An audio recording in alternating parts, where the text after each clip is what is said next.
Hey, everybody, welcome back to the podcast. You're listening to the longest running superhero role playing game on Earth.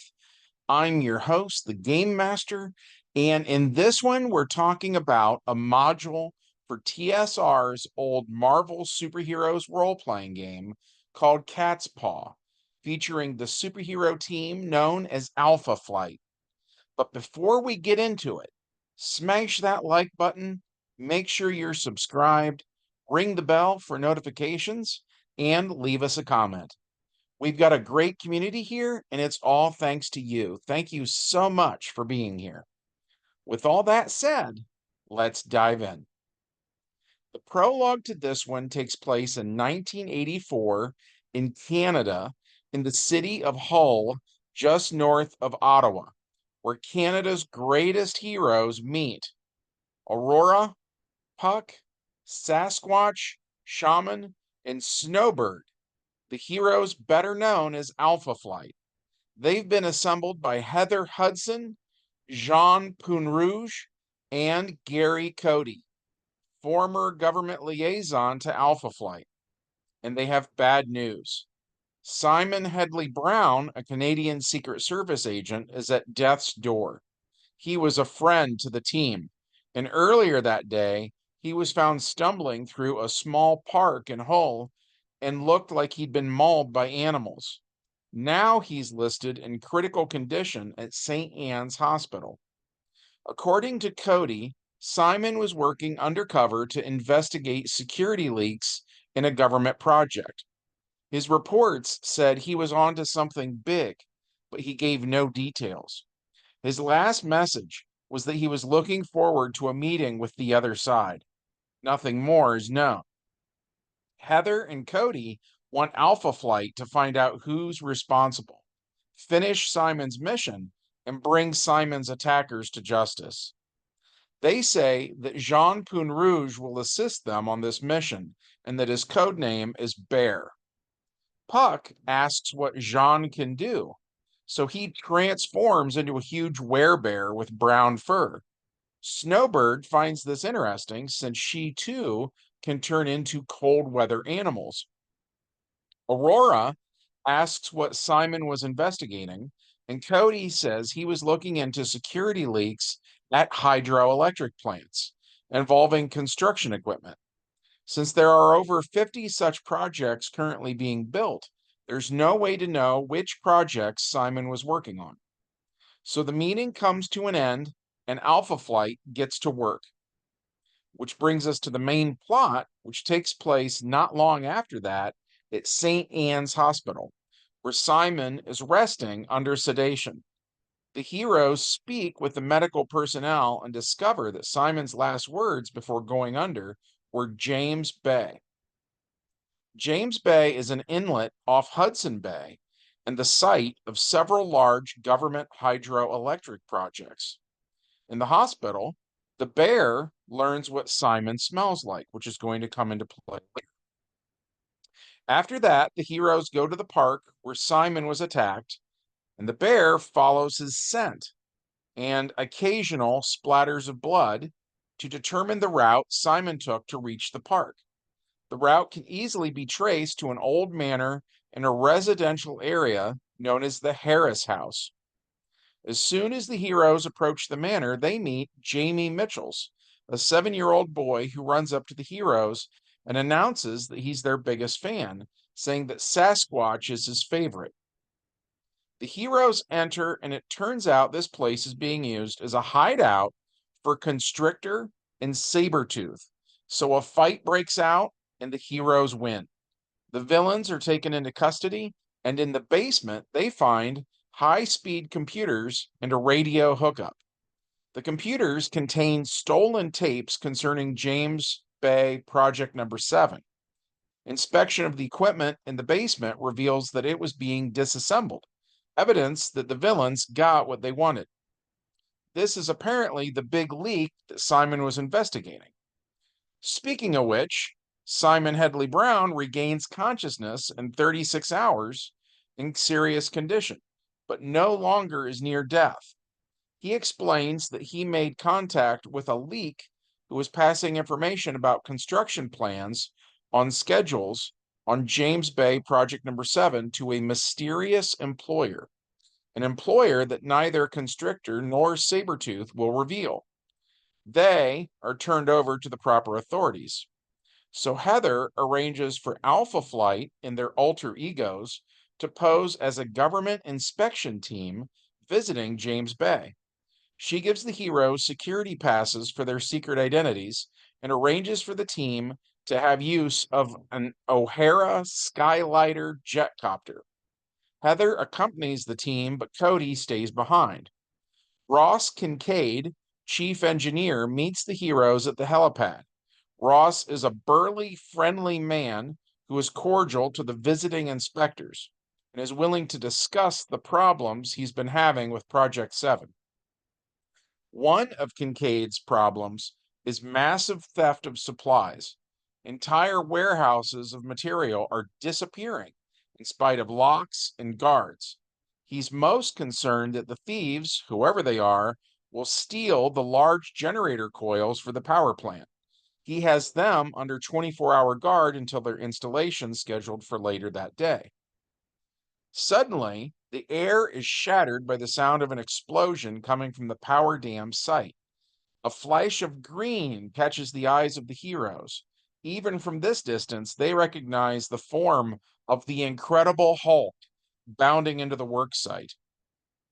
Actually, this isn't the real Hulk, but rather it is an android replica. It has excellent fighting, good agility, monstrous strength, monstrous endurance, and poor reason, intuition, and psyche. It also has remarkable body armor and good resistance to energy attacks. So the heroes fight the Hulk bot, and though it's tough to beat, the heroes eventually break it. But unfortunately, this was a distraction while a second Hulk bot makes off with the goods and Kincaid, thanks to a teleportation disc that his creator equipped him with. 4 men accompanied the second synthetic Hulk, but Alpha Flight captures and questions them, learning that Justin Hammer is behind this. They ask where they can find Hammer, and he says he should be at the office at the top of the Krupp Industrial Building in Fort George. So Alpha Flight goes there and are greeted by Melter and Blizzard. Justin Hammer tries to slip away and tries to fool the heroes by using a look-alike who works for him. But Bear's sense of smell can tell it's not the real Hammer. Aurora shoots the helicopter blades as Hammer's helicopter prepares to take off, grounding it. And Hammer is taken into custody along with Blizzard and Melter. With the defeat of Hammer and his operatives, a relative calm falls over the James Bay project. Kincaid is still missing, but that does not quiet the bustle of construction as the project reaches completion. The disappearances have ceased, and there's been no sign of raiders or synthetic hulks. Alpha Flight remains to deter their return, and a romance blossoms between the bear and Snowbird. But one night, the quiet is shattered by the cry of warning klaxons and the low, urgent beeping of comlinks. Heather's voice, sounding hurried and harried, comes over the line. She tells the team they've got trouble. There's been another break-in at the generator area again. At first, they thought it was another synthetic Hulk, but whatever it is, it seems to have tapped into the water lines. Most of the men have escaped, but they look half drowned. Suddenly, the sound of rushing water can be heard over the comlink, followed by a burst of static. Then all communications are lost. Heather is safe, although she's inhaled some water from the sudden flood that was created by Cascade, master of the Whitewater. He has flooded everyone out of the room and the adjacent areas. No one has been hurt, but he's keeping everyone at a distance, giving him time to power up the generators. Water is flowing through the gates, the coils are turning, and the plant is producing energy. The readouts, though, show that none of it is going into the lines. Through the ruined doorway, Heather can see Cascade, a watery humanoid wearing gauntlets and a headband. She hears Cascade continually railing against someone called the Other. Cascade's primary purpose is to start up the plant and keep everyone away from the generators while the Other sucks up the power. Cascade repeatedly shouts that he is just doing his job at the command of the Other. The heroes attack Cascade, and he uses waves of water to push them out of the room, which means every time he succeeds, they aren't really that inconvenienced, and they're free to attack him again. So they do, and eventually win. The defeated Cascade shimmers and solidifies into the familiar form of Ross Kincaid, the kidnapped project engineer. The shock has released him from the Other's control, but he is still dazed and disoriented. When Ross Kincaid recovers, he tells Alpha Flight that he remembers being transformed into Cascade by a being who calls himself the Other. The details are fuzzy, but his captor was evidently a green-skinned humanoid with an oversized head. Ross thinks it may have been an alien, but every single one of the player characters knows it's the leader. Ross also says the Other was further north than this in some old army installation near a glacier. As Cascade, Ross activated several power taps on the main lines, channeling power from the generators to a hidden transmitting station. Alpha Flight quickly locates the transmitter beneath the mudflats. From the trajectory of its transmissions, they discover the receiving station is an abandoned Army radar installation.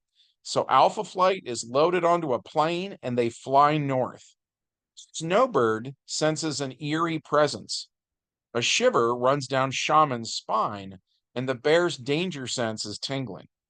There's an ancient magic here, and there's something else as well, a great evil.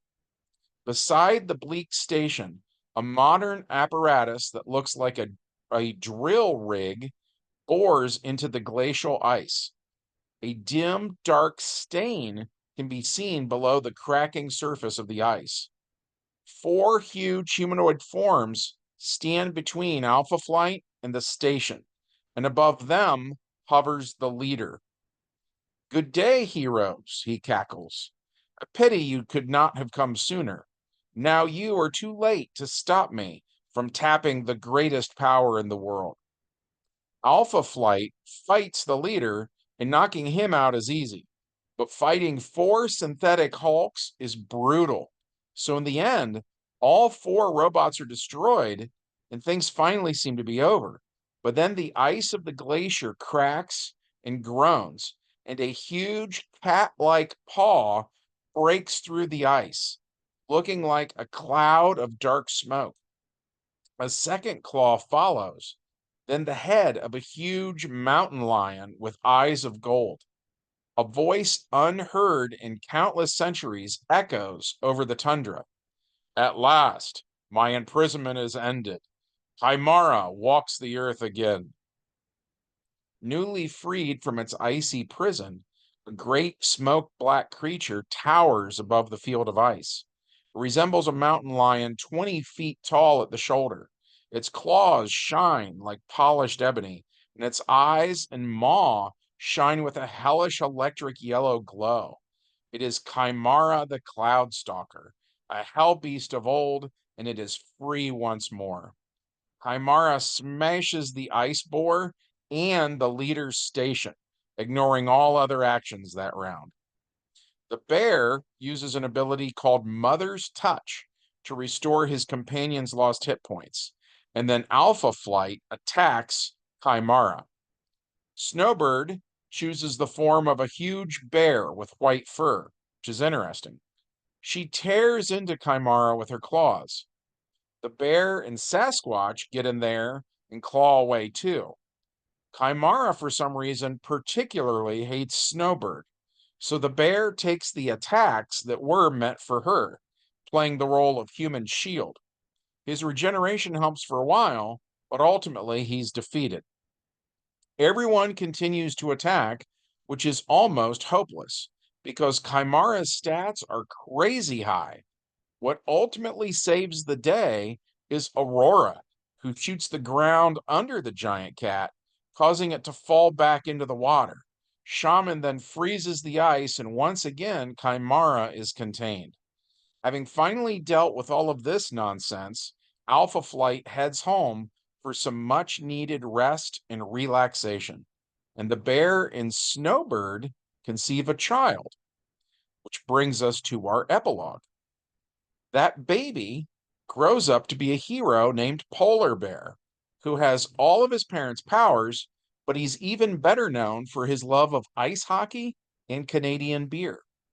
Polar Bear is extremely popular in our game, and among other things, was inspired by a movie called Strange Brew.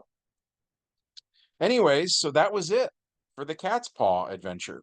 We hope that you found this one to be interesting. If so, as always, smash like, make sure you're subscribed, ring the bell, and leave us a comment. From all of us at the longest running superhero role playing game on earth, we hope you have a good one, and we'll see you in the next adventure. Bye.